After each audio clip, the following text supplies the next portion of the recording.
I'm Brent Swansen. I'm with the Bodybuilders Network.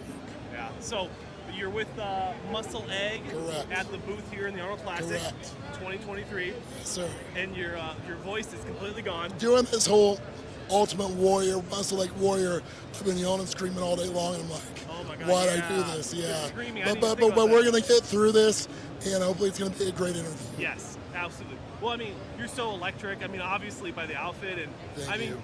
I was looking at you like, I've seen a lot of pros. I stood next to Phil and Jay and Regan.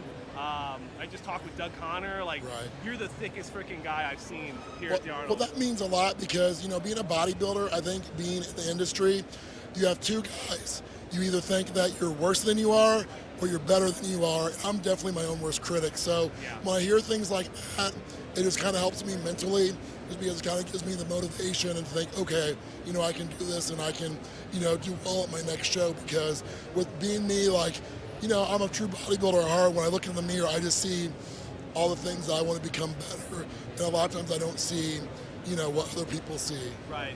You're your own worst critic or Correct. best critic. Correct. Yeah, and that's, I mean, when you came into Indy for your pro debut and you placed fifth, I mean, like, Yes. holy crap. Like, the level of conditioning you brought, I mean, it made everyone, like, that's why you earned that spot. Oh yeah, for sure. I mean, I know my strengths are I'm thick and I'm big, and it's my conditioning, right? Like, I'm not a shape guy, and I knew that, so I knew that I had to push my conditioning to the outer limits. Like, one of my buddies over there, he said when we were warming up, I was hitting a back double, and I didn't even realize this, but he said, I could literally see your organs move in your stomach.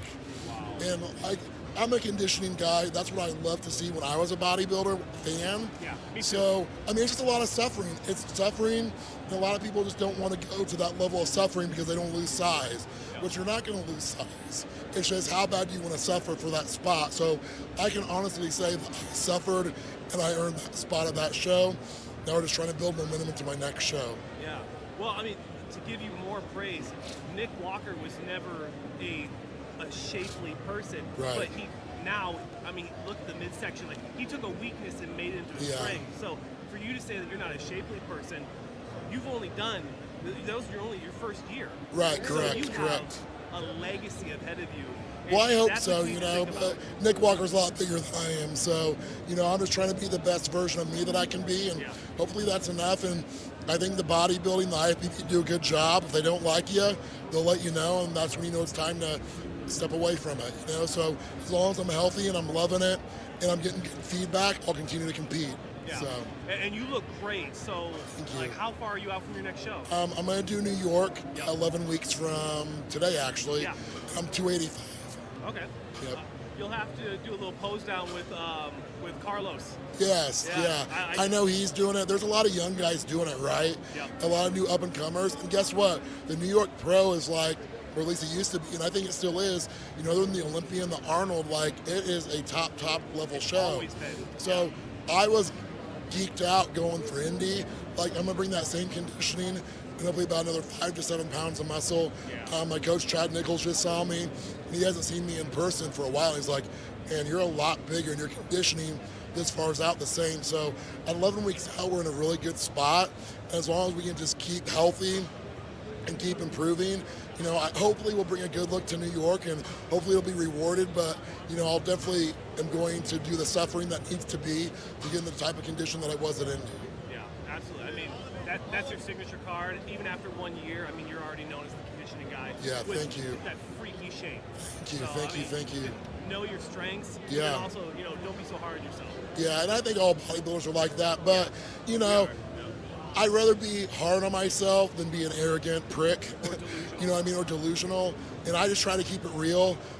You know, with my wife, we both compete. We're always honest and real with each other because I'd rather tell her something or have her tell me something now than have to hear it from the judge 11 weeks from now. Yeah. If that makes sense. So, Yeah. Switching gears, how did you feel about prejudging last night for Men's Open? those guys are great. I mean, honestly, like Samson and Andrew's shape, I mean, that's God-given. I feel like God was like, you guys need to bodybuild. I mean, you can train all you want, you can do whatever you want to do, but like those guys were just genetic anomalies.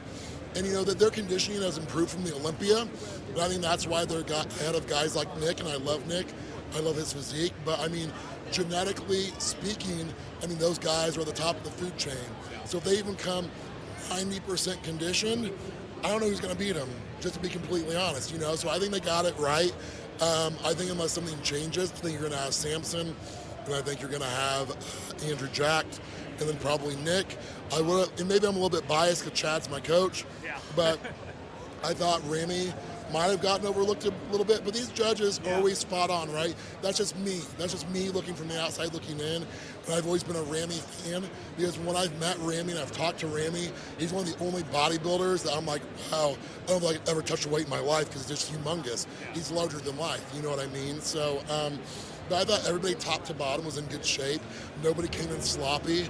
You know, at the start of the Arnold prep, we didn't know who was going to do it.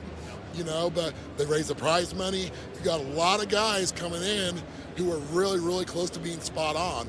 And I think the best of Samson and Andrew Jack is yet to come. And when they are 100% nailed, who's going to beat them? I mean, that's going to be the dream comparison at this year's Olympia. It's going to be you're going to have Derek and Hadi holding the previous 212 guys, having that kind of look versus the taller, more aesthetic, borderline streamlined look that a lot of people think that the IFBB is going to in the present, you know, wider clavicles, tiny midsection, crazy quad sweeps. I think Andrew Jack, I think once he gets a little bit more muscle maturation, I think his muscles need to mature a little bit, and that just comes with time under the iron. I think once he has that, I think he probably has this edge over Samson. But right now, Samson, just to me, is a little bit more complete than Andrew. But how good Andrew can be, I think I've never met him, but I'm a huge fan of Andrew, and I just don't really know who's going to beat him in the next few years. Yeah, and people forget, 2 years ago he was really just known as Larry Wheels' training partner, and then for him to, I mean, it's such a crazy storyline between him and even Michael Crezo. Right. Crezo's been around for a little bit. Right. Andrew Jack turned pro, came into the Arnold UK and the Texas, debatably dominated, and then comes into his first Olympia and it was top 10, right? Yeah, I think. He got like 9th or something? Something like that, yeah. And I think Samson got 6th. Yeah. You know, so I mean, those guys are the future. Those guys, and almost, you know, I know I sound like everybody else saying it, but those guys are almost like Flex Wheeler. So there's some things you cannot teach or you cannot out-train. Some things are just given from God, and it is what it is, you know what I mean? And they're making the best of the gifts that they've been given. Yeah.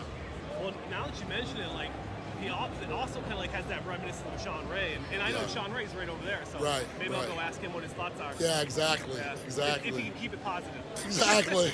That guy's a character. If is a big if with him. Yeah, so it really. Yeah. So. Yeah, I'll tread lightly. Exactly. Yeah, but I mean, you want to plug your sponsors, obviously. Yeah, so obviously I'm with Muscle Egg. They're our main sponsor. So if you're at the Arnold, come say hi to us. I'm in the Ultimate Warrior. Get up today. Tomorrow I'm going to go back to normal self, and hopefully my voice comes back. Muscle Egg's been awesome to me. But yeah, go ahead and stop by the booth. Come to the Arnold. It's always a great show. And obviously train. Like, go to some of these mom and pop gyms around here is a lot of fun.